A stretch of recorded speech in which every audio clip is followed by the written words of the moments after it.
Yes, guys. Good morning, good afternoon, good evening. This is your service, Mr. KGB Crypto. At ito na naman tayo sa ating ritual. Mag-stake tayo. Stake tayo ng ating EXS tsaka Katana sa Ron chain. Okay.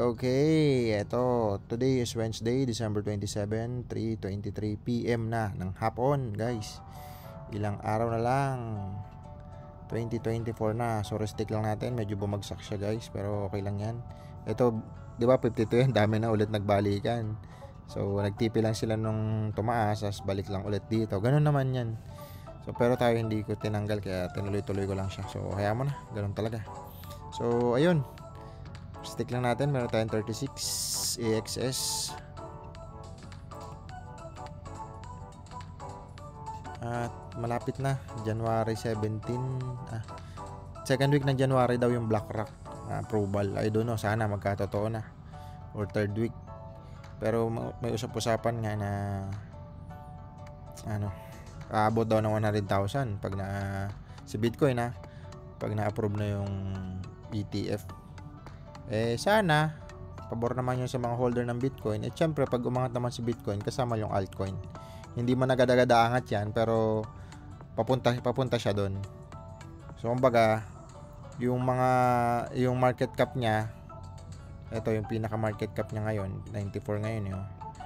Kumbaga 96, naglilipat lang yan sa iba-ibang category. So possible pag napunta dito sa Bitcoin ETF, dito sa dalawang mapunta, after mga ilang araw siguro sa altcoin naman sila pupunta. Ganun lang yun. Kasi iba-ibang category. Kagaya nito, saan ba yun? Yung nakaraan, nag-pump ang mga NFT games. 'Di ba? So, tapos nawala. Napunta na naman doon sa layer 1. Layer 1 naman yung napunta doon yung mga whales. So, ayun lang. Dito claim natin meron tayong 30 RON, guys. Ayun na yan. Meron tayong 30 RON dito sa ating channel na to. Ay, dito sa ating wallet na to. Actually, maliit lang to. Meron pa tayong mga iba. Pero, okay lang yan. Hindi naman natin kailangan i-flex lahat. So, ayan. Meron tayong 15. Si 30. So, 15. 3 AXS din yan. Pera pa din yan. Ganun lang ginagawa ko, guys, araw-araw. Stake, farm, swap, ganun. So, at least, ilang minuto rin ng buhay masasayang yan per day. And then nga, sabi ko nga sa mga luma na alam naman nila, hindi na po ako nag-edit kasi gusto ko kasi diretso na kasi nanghihinayang ako sa oras dahil ang dami ko pong ginagawa. Kung baga extra time ko lang ito talaga mag-stake tapos nagbi-video na rin kasi nga ginagawa ko naman to araw-araw. 1 year na mahalos mahigit. Ngayon lang tayo nakapag-record. Siguro pang 58 na to na record ng video. Ayan. Mamaya may mga comment, sagutin natin yung comment.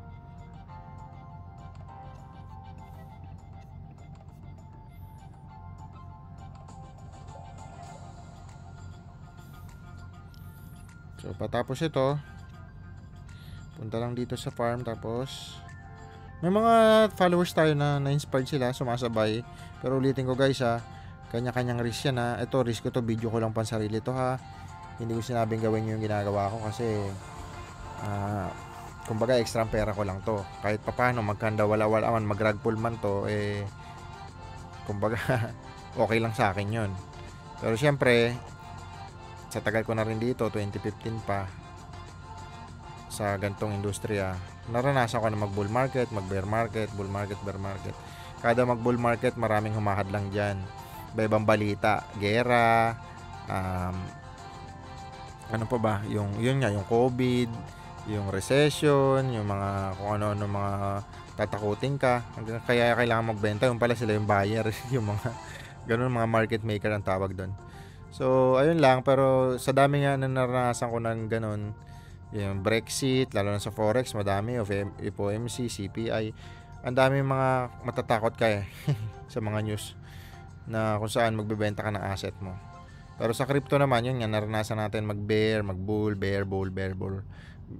Kumbaga, sanay na ako dyan. Kaya parang kahit bumagsak pa ng ilang doble yan, okay lang sa akin yun. Kasi nga, pinaka bottom line pa rin yan, lalo na si Bitcoin, pataas pa rin talaga siya. So wala kang worry na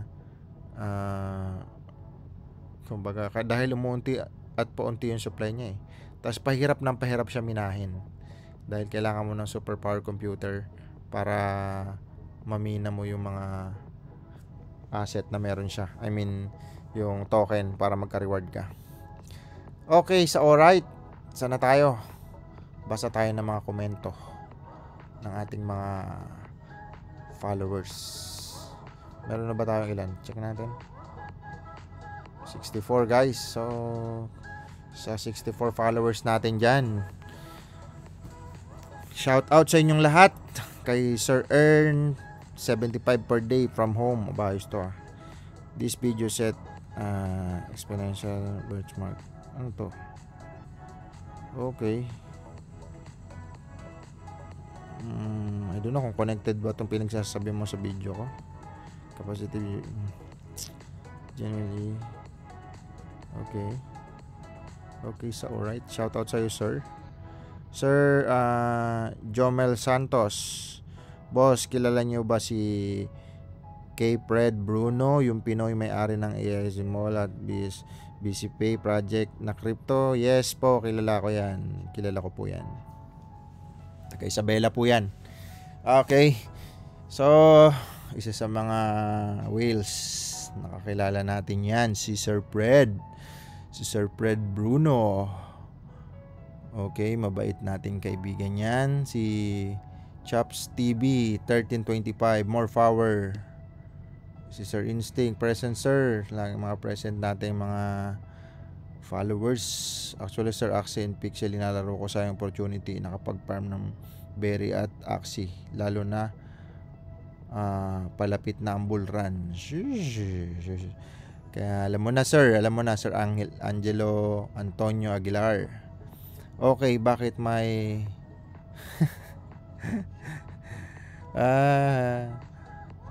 hindi ba pwede i-bookmark ko yung aga mo Genesis ng Axie? So inspired lang ako diyan, sir. Talagang mga binubusisi. Shoutout sa iyo, Sir Matias.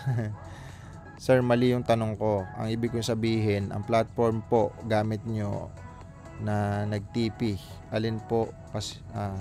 Akin po kasi ang laki po ng fee. Nakakapanghinayang, sir. Pa-share naman. Hindi ko pa rin mag-get, sir. Nagtitake profit ka, anong platform, sir, ang gamit mo? Anong token ba yon? Anong exchanger ba yon? Kung token, depende yun sa token. Kadalasan kasi kung Ronin wallet o Ronin ang gamit mong platform para doon sa pag-TP, pag-take profit. Kung magets. Nagte-trade ka ba, sir? Ano bang tinitrade mo? Crypto ba yan? Forex, commodities, equities, bonds, kung ano man.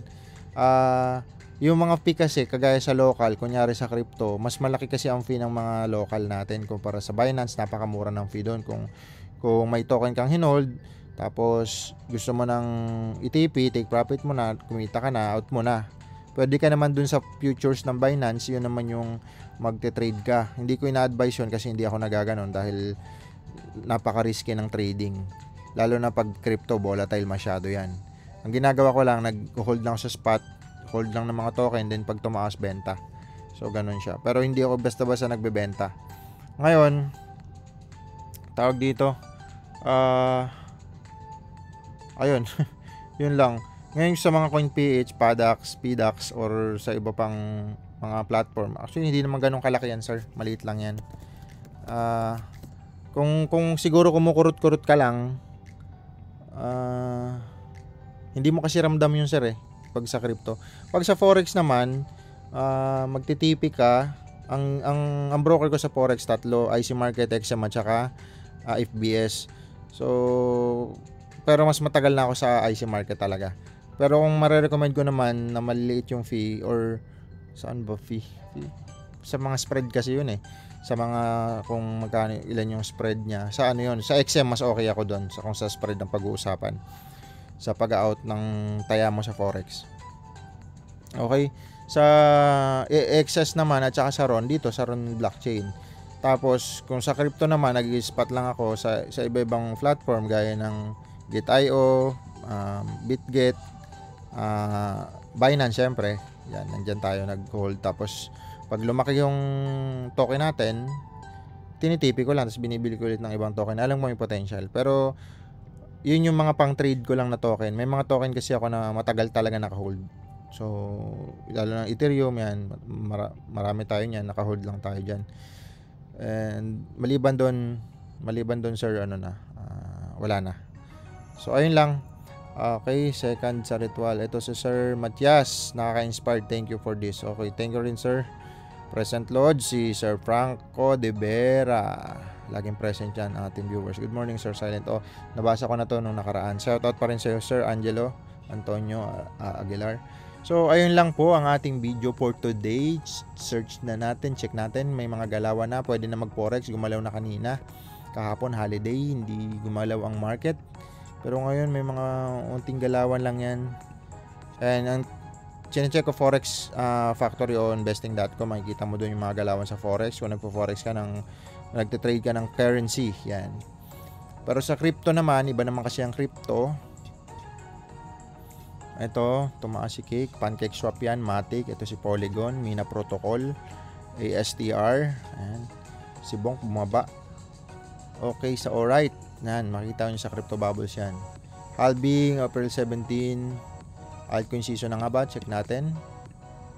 Ito guys, kung view nyo yan, may matututunan kayo sa mga website na yan, kahit pa paano. So, altcoin season na, 63%, yan. Medyo nag-pump ka siya. So marami na nagiging buyer ng altcoin. Parang lumilipat doon yung mga whales pabili ng altcoin kasi alam nila mas magdodoble yan. Okay. Top NFT volume. Hindi nyo kailangan yan. Ito si Bored Ape Yacht Club, pinakamura niya 28 Ethereum.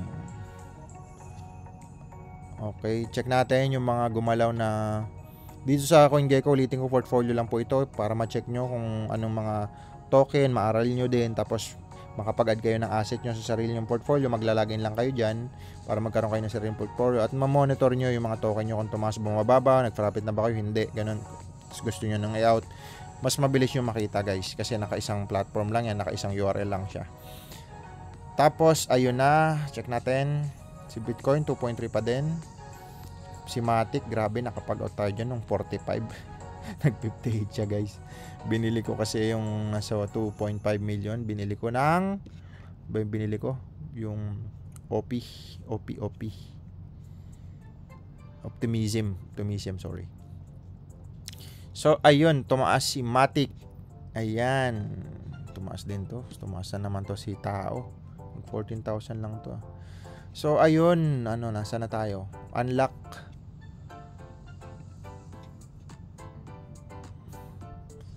Natin ang mga ma-unlock si Inches, YGG. Okay, ma-unlock siya, total unlock 53%. Medyo malaki-laki yan. Baka bumaba yung value nito. Pero check ko mamaya. Marami kasi akong gagawin guys ngayong araw. Okay, sa alright, si Bitcoin. Check natin. Refresh lang natin to. Kasi hindi ako naka-premium dito sa TradeView. Hindi ko na kasi ito ginagamit masyado. Okay, sa alright. Si Bitcoin ngayon nasa 42,400. Pero malaki ang chance niya na magpabay na yan. Ito, ang daming volume ng mga nag-sell dito. So dito maraming nag-buy. Minsan ko rin yung chart ko. Kung paano ako mag-setup ng chart, magbasa ng chart. Pero yun nga lang kasi guys, nanghihina ako sa oras. Pagpasensyahan nyo na, at least may nakikita kayo sa ating ginagawa sa paminsan-minsan. Ads na naman tong Alibaba. So ayan. Gold, tumaas ba yung gold? Hindi naman bumababa tong gold So yung gold, nasa top siya ng mga companies na matataas yung market cap. So si gold pa rin, siyempre hindi matibag, 13 trillion. Si Apple, $3 trillion. So possible si Bitcoin dahil nakapansampu, baka umabot niya ng, hopefully, maabot niya itong top 5. Possible, hindi naman imposible yan kasi talagang mangyayari. Okay? Kasi kung titingnan nyo yung supply niyan, ito may namimina pa. Si Bitcoin kasi 21 lang yung limit. Ito hindi pa natin alam kung ilan yung limit ng gold. So si gold kasi dati na-add din sa gold ETF naman, tumaas siya pero hindi ganun agad bulusok. Sa narating niya to. So sana pag si Bitcoin na-add na rin sa Bitcoin ETF ng mga financial institution, ayun, baka malagpasan niya pa yan. Hindi man ngayong taon, sa mga susunod na taon. So ayun lang. Tapos ito guys, i-save nyo rin to, si DeFi Llama. Marami kayong matututunan dito. I-browse nyo lang mga per token, chain, mga mako-compare nyo yung mga chain, anong mga token yan, anong mga bago, Oracle, airdrop, makikita nyo din. At magkakaroon kayo ng idea, browse nyo lang to, same sa CoinGecko, pero ito mas detalyado ito. Ayan, marami naman kayong pwedeng explore. Basta aralin nyo lang yung crypto kung gusto nyo talaga mag-crypto. Ulitin natin, hindi po ito financial advice. Pera nyo yan, buhay nyo yan, sarili nyo yan, kayo magpipindot yan, kayo mag-umbis yan sarili nyo. Hindi po ako financial advisor na magbibigay sa inyo ng totoong mangyayari sa crypto. Kasi syempre, ito, sarili ko lang tong crypto, risk ko to, buhay ko to. Kumbaga, ginagawa ko lang ng video to para sa sarili ko lang. Hindi ko kayo hinihikayat na yung ginagawa ko ay gawin nyo din. Okay? Okay, so alright. Thank you so much again. Today is December 27. This is your service, Mr. KGB Crypto. See you tomorrow. Bye-bye.